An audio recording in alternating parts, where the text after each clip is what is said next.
തദ്ദേശ സ്വയംഭരണ സ്ഥാപനങ്ങളിലേക്കുള്ള തിരഞ്ഞെടുപ്പിൽ 2 കോർപ്പറേഷനിലും 400 ഗ്രാമപഞ്ചായത്തിലും 25 മുനിസിപ്പാലിറ്റികളിലും ഭരണം ലക്ഷ്യമിട്ട ബിജെപി താഴെത്തട്ടുവരെ പ്രവർത്തനം ശക്തമാക്കാൻ നേതൃയോഗം തീരുമാനിച്ചു.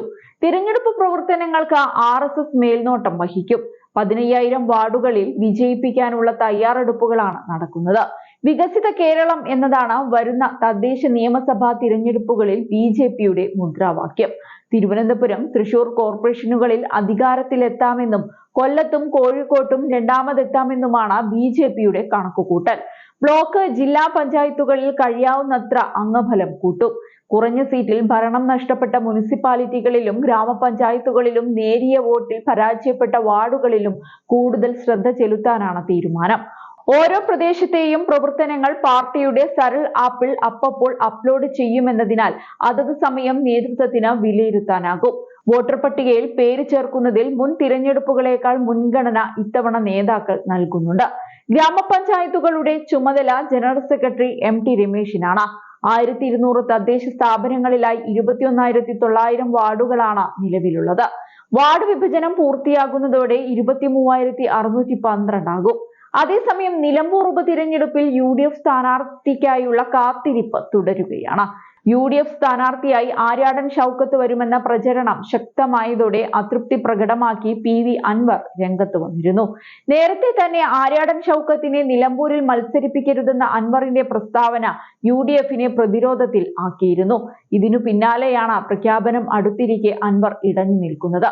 നിലമ്പൂർ ഉപതിരഞ്ഞെടുപ്പിൽ മത്സരിക്കുന്ന കോൺഗ്രസ് സ്ഥാനാർത്ഥി ഏത് ചെകുത്താനാണെങ്കിലും തന്റെ പിന്തുണയുണ്ടാകും എന്നാണ് അൻവർ കഴിഞ്ഞ ദിവസം മാധ്യമങ്ങളോട് പറഞ്ഞത്. എന്നാൽ ആര്യാടൻ ഷൗക്കത്തിന്റെ പേര് വീണ്ടും ഉയർന്നു വന്നതോടെ നിലപാട് മാറ്റിയിരിക്കുകയാണ് അൻവർ. ഇക്കാര്യത്തിൽ അൻവറിന് കടുത്ത അതൃപ്തിയുണ്ടെന്നാണ് വിവരം. നേരത്തെ തിരഞ്ഞെടുപ്പുമായി ബന്ധപ്പെട്ട ചർച്ചകൾ ആരംഭിച്ചതു മുതൽ VS ജോയിയുടെ പേരാണ് അൻവർ മണ്ഡലത്തിലേക്ക് നിർദ്ദേശിച്ചത്. ആര്യാടൻ ഷൗക്കത്തിന്റെ പേരിന് ഒരു ഘട്ടത്തിലും അൻവർ പിന്തുണ നൽകിയിരുന്നില്ല. മാത്രമല്ല, ജോയിയുടെ പേര് നിർദ്ദേശിക്കാനുണ്ടായ കാരണവും അൻവർ അടുത്തിടെ വെളിപ്പെടുത്തിയിരുന്നു. വനം വന്യജീവി സംഘർഷവുമായി ബന്ധപ്പെട്ട് താൻ മുന്നോട്ട് വെച്ച വിഷയം ഏറ്റവും നന്നായി ഏറ്റെടുത്ത് ചെയ്യാൻ യോഗ്യതയുള്ള സ്ഥാനാർത്ഥി ജോയ് ആണെന്നാണ് അൻവർ പറയുന്നത്. പ്രിയങ്ക ഗാന്ധിയുടെ വയനാട് ലോക്സഭാ മണ്ഡലത്തിൽ ഒരു ക്രിസ്ത്യൻ UDF MLA പോലും ഇല്ലെന്നും ഇവിടെ അവർക്ക് 20% പ്രാതിനിധ്യമുണ്ടെന്നും അൻവർ ചൂണ്ടിക്കാട്ടി. ഇതാണ് VS ജോയ് വരണമെന്ന് പറയുന്നതിന്റെ കാരണമായി അൻവർ തന്നെ പറയുന്നത്. എന്നാൽ മണ്ഡലത്തിൽ ആര്യാടന്മാർക്കുണ്ടായിരുന്ന കുത്തക തിരിച്ചു വരുമോ എന്ന ഭയമാണ് അൻവറിനെന്നാണ് ചില കേന്ദ്രങ്ങൾ നൽകുന്ന വിവരം. എന്തെന്നാൽ 1980 മുതൽ 2016 വരെയുള്ള 3.5 പതിറ്റാണ്ട് കാലം ആര്യാടൻ മുഹമ്മദ് വിജയിച്ചിരുന്ന നിലമ്പൂർ കോൺഗ്രസിന്റെ കയ്യിൽ നിന്നും LDFനു വേണ്ടി തിരിച്ചു പിടിച്ചയാളാണ് അൻവർ.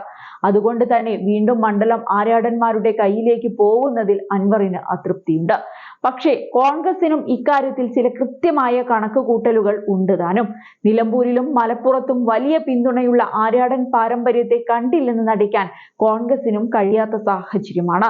ഇതോടെ നിലമ്പൂർ കോൺഗ്രസിനും UDFനും ഒരു കീറാമുട്ടിയാകുമോ എന്നാണ് കണ്ടറിയേണ്ടത്.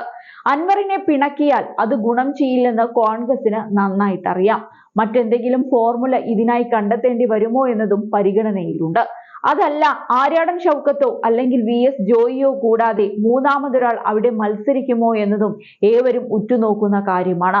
നിലവിലെ സാഹചര്യത്തിൽ കോൺഗ്രസ് അത്തരം ഒരു കടും കൈക്ക് മുതിരുമോ എന്നും കണ്ടറിയേണ്ടതുണ്ട്. ആര്യാടൻ ഷൗക്കത്തിനെ ഒഴിവാക്കിയാൽ അത് LDF മുതലെടുക്കുമോ എന്ന ഭയം കോൺഗ്രസിനുണ്ട്. നിലവിൽ സ്ഥാനാർത്ഥിയെ പ്രഖ്യാപിക്കാനുള്ള അണിയറ നീക്കങ്ങൾ കോൺഗ്രസിൽ സജീവമായി നടക്കുന്നുണ്ട്. ആര്യാടൻ ഷൗക്കത്ത് അല്ലെങ്കിൽ PV അൻവർ രണ്ടിലൊരാൾ വിട്ടുവീഴ്ച ചെയ്യേണ്ടി വരുമെന്ന് ഏറെക്കുറെ ഉറപ്പാണ്.